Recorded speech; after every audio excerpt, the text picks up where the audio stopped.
കഴിഞ്ഞ തവണത്തെ നിയമസഭാ ഇലക്ഷനിൽ കോൺഗ്രസ് സംപൂജ്യരായി പോയ ജില്ലയാണ് കോഴിക്കോട്. 13 നിയോജക മണ്ഡലങ്ങളാണ് കോഴിക്കോടുള്ളത്. ഇതിൽ 11 ഇടതുപക്ഷം അഥവാ LDF ജയിച്ചു. 11 LDF ജയിച്ചപ്പോൾ 2 ജയം കൊണ്ട് തൃപ്തിപ്പെടേണ്ടി വന്നു നമ്മുടെ കോൺഗ്രസിന്. രണ്ടും കോൺഗ്രസ് അല്ല, ഘടകകക്ഷിയായ RMPയും മുസ്ലിം ലീഗുമാണ് ജയിച്ചത്. കോഴിക്കോട് ഷോക്ക് ഇത്തവണയും തുടരും എന്നാണ് CPMൻ്റെ രീതികൾ സൂചിപ്പിക്കുന്നത്. BJPക്ക് ശക്തമായ സ്വാധീനമുള്ള ജില്ല കൂടിയാണ് കോഴിക്കോട്. അതുകൊണ്ട് തന്നെ പല മണ്ഡലങ്ങളിലും ത്രികോണ മത്സരങ്ങൾ നടക്കും എന്നുള്ളത് ഉറപ്പ്. കഴിഞ്ഞ തവണ വടകര, കോഴിക്കോട് മണ്ഡലങ്ങളിൽ മാത്രമാണ് കോൺഗ്രസ് ജയിച്ചത്. വടകരയിൽ കോൺഗ്രസിൻ്റെ സഖ്യകക്ഷിയായ RMPയും കോഴിക്കോട് കോൺഗ്രസിൻ്റെ സഖ്യകക്ഷിയായ BJPയും ജയിച്ചു, മുസ്ലിം ലീഗും ജയിച്ചു. വടകരയിലെ വിജയം കോൺഗ്രസിന് അവകാശപ്പെട്ട വിജയമേ അല്ല. അത് വടകരയിലെ MLA KK രമയുടെ വ്യക്തിപരമായ വിജയമാണ്. TP ചന്ദ്രശേഖരൻ മതത്തിൻ്റെ സഹതാപ തരംഗം ആഞ്ഞടിച്ച വിജയം. ഇത്തവണ ശക്തമായ രീതിയിൽ ശക്തരായ യുവനേതാക്കളെ ഇറക്കിക്കൊണ്ട് മത്സര രംഗത്തേക്ക് ഇറങ്ങാൻ CPM തീരുമാനിച്ചിരിക്കുന്നു. കോഴിക്കോട് ഇറങ്ങുന്ന യുവനേതാക്കൾ ഇവരാണ്. DYFI സംസ്ഥാന പ്രസിഡന്റ് വി വസീഫാണ് ഒരു നേതാവ്. ഏത് മണ്ഡലത്തിൽ അദ്ദേഹം മത്സരിക്കുമെന്ന് ഇതുവരെ തീർച്ചയാക്കിയിട്ടില്ല. എങ്കിലും ശക്തമായ മത്സരം നടക്കുന്ന മണ്ഡലത്തിൽ അദ്ദേഹം മത്സരിക്കും. മറ്റൊന്ന് കോഴിക്കോട് കോർപ്പറേഷൻ ഡെപ്യൂട്ടി മേയറായ മുസാഫിർ അഹമ്മദാണ്.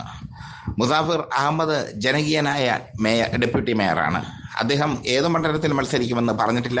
പക്ഷേ മത്സര രംഗത്തേക്ക് അദ്ദേഹം ഇറങ്ങും എന്നുള്ളത് ഉറപ്പാണ്. SK സതീശാണ് മറ്റൊരു നേതാവ്. DYFI നേതാവായ SK സതീശ്, അദ്ദേഹവും മത്സര രംഗത്ത് ഉണ്ടാകും. അഡ്വക്കേറ്റ് PM ആതിരയും മത്സര രംഗത്ത് ഉണ്ടാകുമെന്ന് ഉറപ്പായി കഴിഞ്ഞു.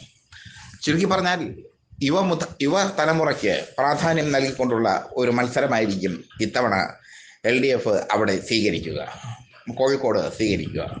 കോഴിക്കോട് LDFന് ആത്മവിശ്വാസം വർദ്ധിക്കുന്ന ഒരുപാട് ഘടകങ്ങളുണ്ട്. കോഴിക്കോടിലെ ജനങ്ങൾ കൂടുതലായി ഇടതുപക്ഷത്തേക്ക് അടുത്തതും ഇടതുപക്ഷത്തോട് അവർ ചേർന്ന് നിൽക്കുന്നതും ഒക്കെ കോഴിക്കോട് CPMന് ആത്മവിശ്വാസം നൽകുന്നു. എത്രയൊക്കെ തന്ത്രങ്ങൾ പയറ്റിയാലും കോഴിക്കോടൻ മണ്ണ് തങ്ങളെ കൈവിടില്ലെന്ന് CPM വിചാരിക്കുന്നു. വടകര CPMൻ്റെ ഉറച്ച കോട്ടയായിരുന്നു. പക്ഷേ കഴിഞ്ഞ തെരഞ്ഞെടുപ്പിൽ KK രമയിലൂടെ അത് UDF പിടിച്ചെടുത്തു. KK രമയിലൂടെ പിടിച്ചെടുത്തത് രാഷ്ട്രീയപരമായ കാരണങ്ങൾ കൊണ്ടാണ്. KK രമ ഇത്തവണയും വടകരയിൽ മത്സരിക്കും. KK രമയ്ക്കെതിരെ ശക്തരായ ഒരു CPM സ്ഥാനാർത്ഥി നിർത്താൻ തന്നെയാണ് CPM തീരുമാനിച്ചിരിക്കുന്നത്. കഴിഞ്ഞ തവണ KK രമയ്ക്ക് എതിരെ ഇറക്കിയത് ജനതാദളിലെ മനയത്ത് ചന്ദ്രനെയാണ്. മനയത്ത് ചന്ദ്രനെന്നും KK രമയ്ക്ക് തണ്ടിയല്ല എന്നുള്ളത് CPM തിരിച്ചറിഞ്ഞില്ല. എന്നിട്ടും പിണറായി വിജയൻ 2 തവണയാണ് അവിടുത്തെ പ്രചരണ യോഗത്തിൽ പോയി പ്രസംഗിച്ചത്. പക്ഷേ KK രമ വിജയിച്ചു കയറി. ഇത്തവണ ജനതാദളിൽ നിന്ന് ആ സീറ്റ് പിടിച്ചെടുത്ത് CPM തന്നെ നേരിട്ട് മത്സരിക്കാൻ തീരുമാനിച്ചിരിക്കുന്നു. അങ്ങനെ വരുമ്പോൾ വടകരയും മത്സരം ടൈറ്റായി മാറും. വടകരയിൽ ഒരു പക്ഷേ അഡ്വക്കേറ്റ് PM ആതിരയെ തന്നെ CPM ഇട്ടേക്കാം. CPMനെ സംബന്ധിച്ചിടത്തോളം ഉയർന്നു വരുന്ന യുവനേതാവാണ് അഡ്വക്കേറ്റ് PM ആതിരെ. എന്തായാലും CPM ഒരു കാര്യം തീരുമാനിച്ചിരിക്കുന്നു: കോഴിക്കോട് പുതുമുഖങ്ങൾ അനിവാര്യമാണ്. ഒരു തലമുറ കൈമാറ്റം അനിവാര്യമാണ്. അതാണ് CPM ഇപ്പോൾ തീരുമാനിച്ചിരിക്കുന്നത്. തലമുറ കൈമാറ്റത്തിലൂടെ മാത്രമേ CPMന് നിലനിൽക്കാൻ ആവുകയുള്ളൂ, അല്ലെങ്കിൽ ദീർഘകാലം നിലനിൽക്കാനാവുകയുള്ളൂ എന്ന പ്രത്യയശാസ്ത്രം CPM സ്വീകരിച്ചിരിക്കുന്നു. ബംഗാളിലും ത്രിപുരയിലും CPM തകർന്നടിഞ്ഞത് തലമുറ കൈമാറ്റം ഇല്ലാതെ പോയതുകൊണ്ടാണ്. ജ്യോതിബാസുവോടുകൂടി ആ തലമുറ കൈമാറ്റം അവസാനിച്ചു.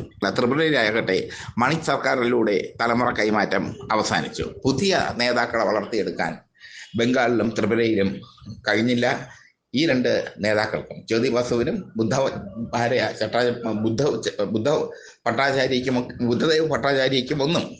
ഭട്ടാചാര്യയ്ക്ക് ലാളിത്യമുള്ള നേതാവാണ്. പക്ഷെ അവർക്ക് ശേഷം വരുന്ന ഒരു തലമുറയെ സംഘടിപ്പിക്കാൻ കഴിഞ്ഞില്ല. ത്രിപുരയിലെ സ്ഥിതിയും ഇത് തന്നെ. മണിക് സർക്കാരിന് ശേഷമുള്ള ഒരു തലമുറയെ വാർത്തെടുക്കാൻ കഴിഞ്ഞില്ല. VS അച്യുതാനന്ദനും EK നായനാരും അങ്ങനെ അല്ലായിരുന്നു ചെയ്തത്. EMSും അങ്ങനെ അല്ലായിരുന്നു ചെയ്തത്.